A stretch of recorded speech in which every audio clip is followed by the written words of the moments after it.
ต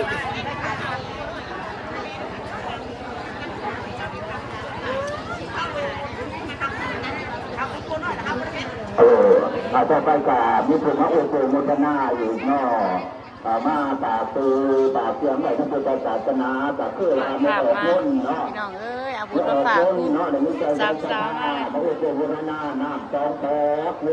ยเนาะปัจจัย100 บาทกับอาเพียงร้อยดื้ออันนี้พอกาขอไว้ตั้งให้พ่อดื้อเจ้าใจนี่ใจแก่ต้องฉันก็เหลือวนทำบุญขอให้ขึ้นของปากเรียนน้ำตัวเจ้าดื้อไม่ออกอย่าได้มองเมืองเก่าเมื่อจะเอาต้มตีเงินขึ้นมาเมื่อเจ้าใจแก่ดำเก่าเล่นเมื่อค่ำจะได้เล่นให้ช่วยใจใจดีขอให้ชุดคนวางในเรื่องศรัทธาเจ้าโสในโสของหน้าเขาพนมมือคนได้ตาตั้งชาตินี้ในการหนาเป็นทำตลอดไปสบายดีและสวัสดีบทสุขุสุโขนะเปิดภาพมากันเสียง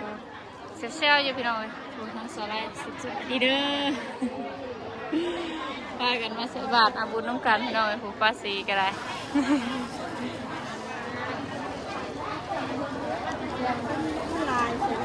แม่คิดว่าคนสิบมีเลยของสามมาดูขอพรเจ้าก็ได้เลยที่เราได้ช่วยช่วยท่านบ้านศาสนาและที่เราเนาะ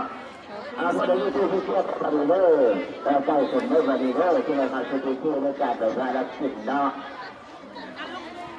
คนได้หลายพี่น้องกราบยกเลิกมาดีเลยวันโตโมวันโต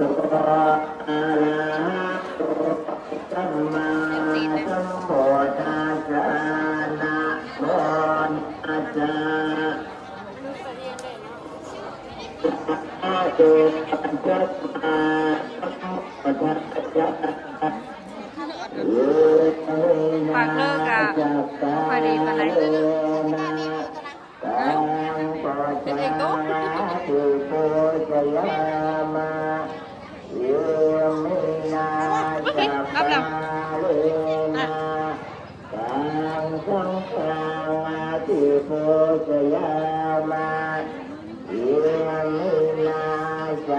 ขอทางเลยเ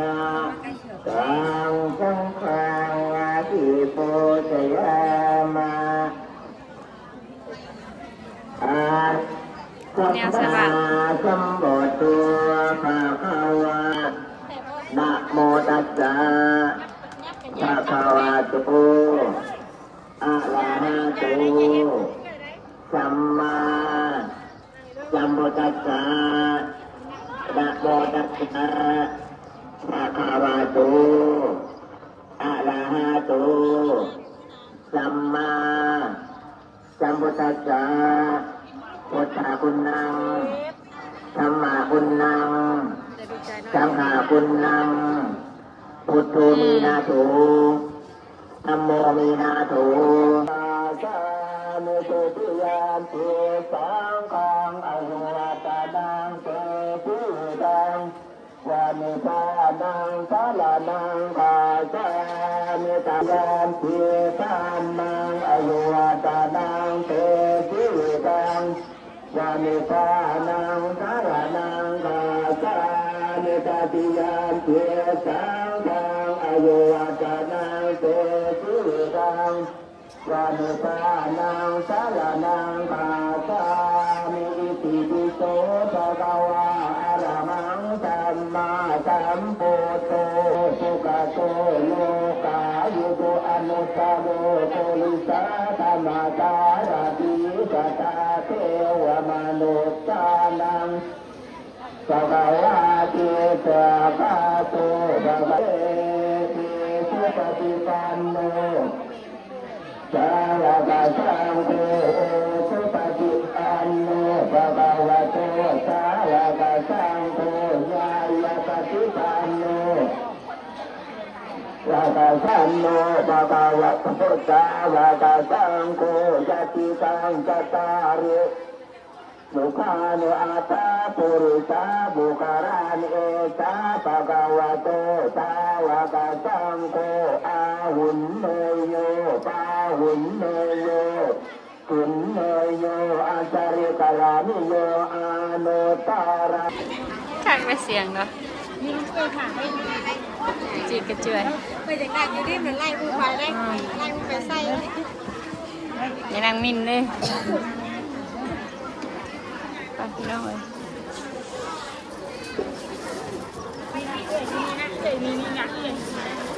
เตรียมใส่รอก่อนพี่น้องเลยคนร้ายหลาย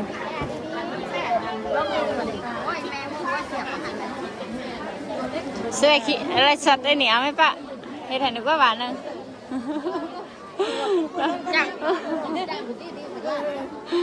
แล้วบอกมันกับบ่คือแล้วบอกแล้วผักเถิกดิแล้วผักเถิกชาวบุญว่าหน้าแล้วผักเถิก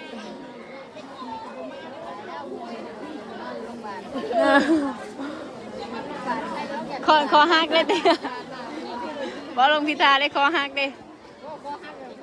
ลมสับสัน ไม่ว่าโรคทับสันได้เนาะในโรคทับสันนี่มันจะกินเนื้อเนื้อ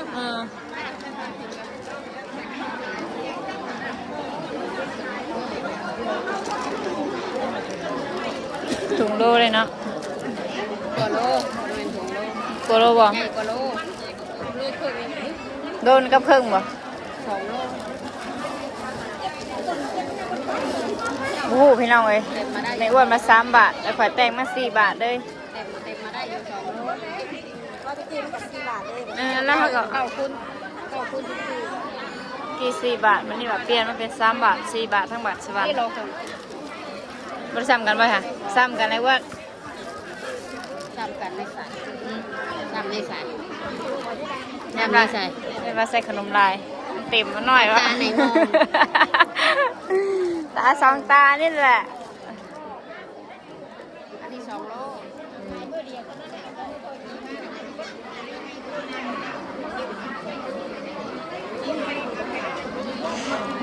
กระเป๋าจื้อว่าในกระเป๋านี่นะ ยืดแล้ว ป้าไอ้ทายราคาเท่าไหร่ไอ้ทายลูก เอาคนละใบกัน เท่าสีดำกันเนาะ จะใช่ฉันสติ๊ดอันนี้มันกระโดดประดิษฐ์มื่อนั่นน่ะมื่อดองนะมื่อนอนย้อนถิ่นใช่ป่ะ บ่มันสิเป็นมันจังวะ เอาเท่านั้นเอาไป เตียดิ ปกติเนี่ยถ้าถิ่นเราไปสะดุดจัดนะ เอ้ย ถ้าของแพงนะมันจะถิ่นจัด เออ อันนี้เอาปกติเวลาเลี้ยงเบิ่งย่างมันก็ถือกล่องมันอะไรก็ถิ่นใช่ จะว่าเท่าไหรว่าให้ทาย นี่นะ เออ ถ้าทายถูกอ่ะ200,000ปลาย เขียนไปว่าป้าดิ ก็นี่ใครถูกจะเพิ่มนะ 30,000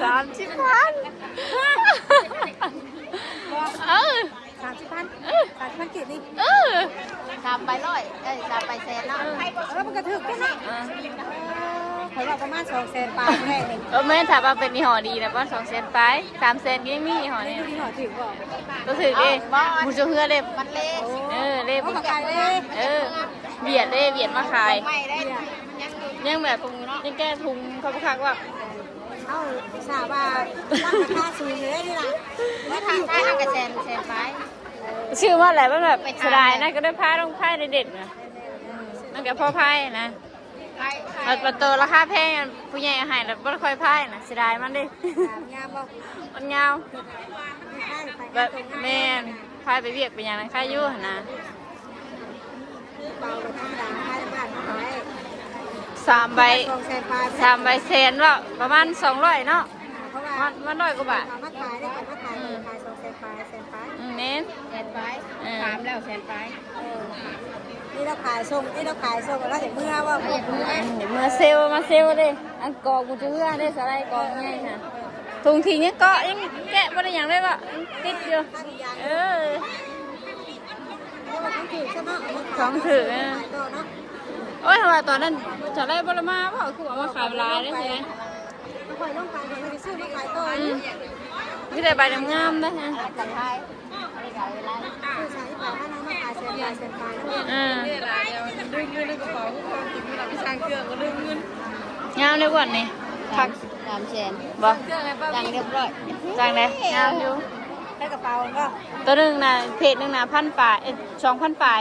2,500ฉันถามเลยช่วงทางอะไรมีสายสั่นสายยาวให้ 3 แสน อ่ะบ่ทัน500เนาะ 500 อ่ะ500มัน 400ไป 500มัน 400ไปชวนไปช่อยชื่อโดนก็ช่อยตรงนั้นช่อยเก็บไปหัวไปก็กลับไปเนาะ ไปก่อนโบเลยจะให้ได้แบบนั้น นั่งเว้ากันอยู่พี่น้อง เขา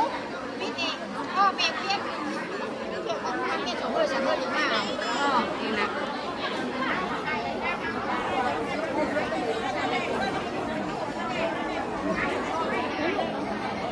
ไม่หลังจะเลิก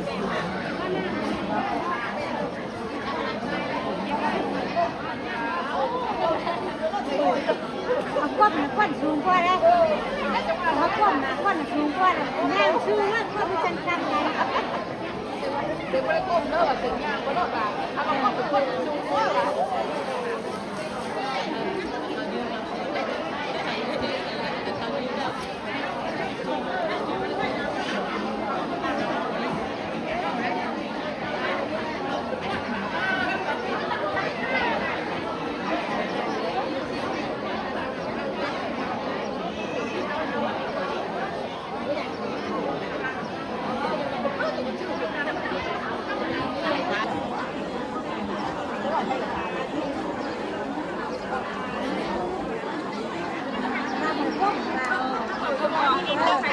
มายืนตรงโน้นมา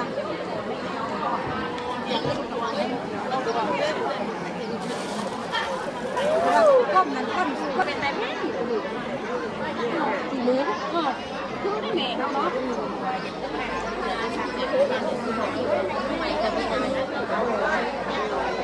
ใส่แล้วพี่น้องเลยงามบ่เฮ้ยเรางามยังคิดได้หรือว่าพลาดแต่ละก็ถึงไปแล้วบ่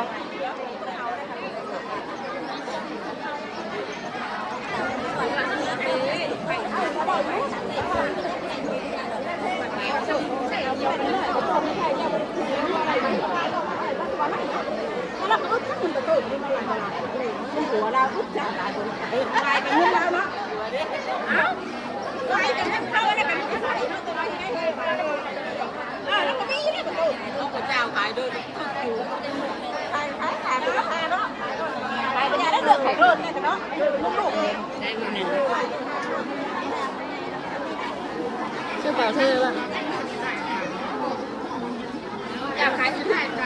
อยากขายมันคือตัวไปประจักษ์เนาะเนาะประจักษ์ก็ไปเสียบอลโอ้ยอ่ะชมวัด ของเจ้าวัน กระเป๋าเงินเพิ่นกระเป๋าเพิ่นไป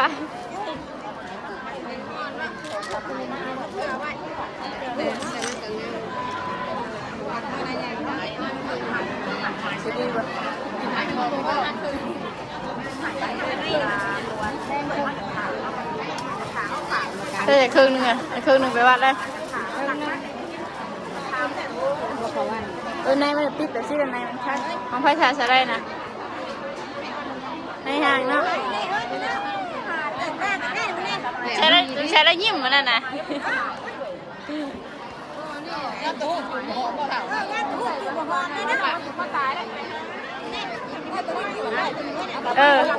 งามเยอะตัวนี้ มีตัวงามตัวงามแล้วผสมกันเนาะ แต่คนนี้อยู่ที่ไหนพวกงานบ่อนะก็อยากจะรู้กันว่าตัวว่าได้เลย คักอยู่นี่เต็มนะป่ะบ่ป่ะกินรถเราหลักเข้ามาตู้โก้แต่กะมันเบิ่งคือสีหาวเนาะแต่โมหาวเนาะ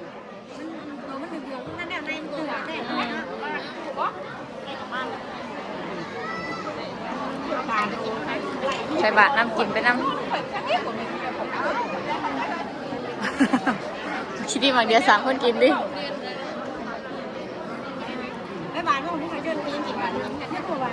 ชื่อจะชื่อไพ่นะ ฮะชื่อค่ะมันแก่ค่ะแก้วกันนะ กันว่ารู้จัก อ่อนคืออยู่แต่ประวัติ อ๋อเนี่ย ป้าประวัติเนาะ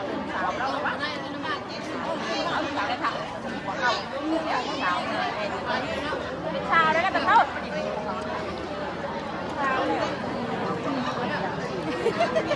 น้ำไผ่ เจ้าเดียวกันพวกมาชิรี่เนี่ยเจ้าเดียวกันนี่ได้ค่ะนี่ส่วนน้อยยังหน่อยเออใจพันเดียวกันอะไรวะวันนี้วันนี้จะถามคนได้ใส่กับคนใส่นะมันคือมัน ซุกไปจ้ะ มันเก็บแก่วางเสร็จชุดจะหนักอายุเพื่อเขารายปีจะคนซื้อชุดนั่นแหละ ขันขาวนะ ขาวนี่ลูกนี่ไม่ใช่ขาวนะ ยันน้ำบุถ่วมันอะไรกินไปกินมาใส่บาทดูโต๊ะแตกอะไรไหม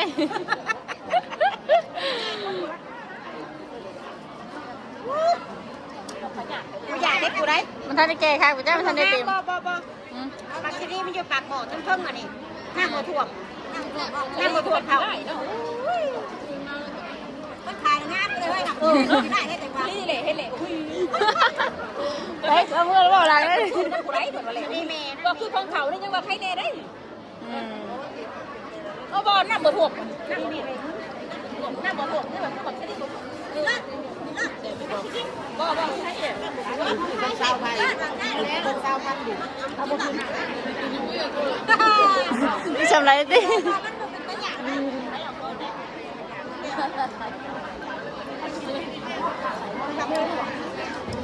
เฮ้ยเห็นแล้วป่ะ เนี่ยเรา วันปิดกูได้เรื่องนี้หน่อยนะ ก็ซับไปเลยจะป่าป่ะในตัวลุง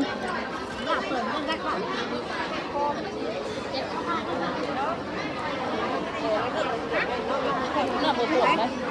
เพิ่มเนี่ยบวกก็มาบวกเนี่ย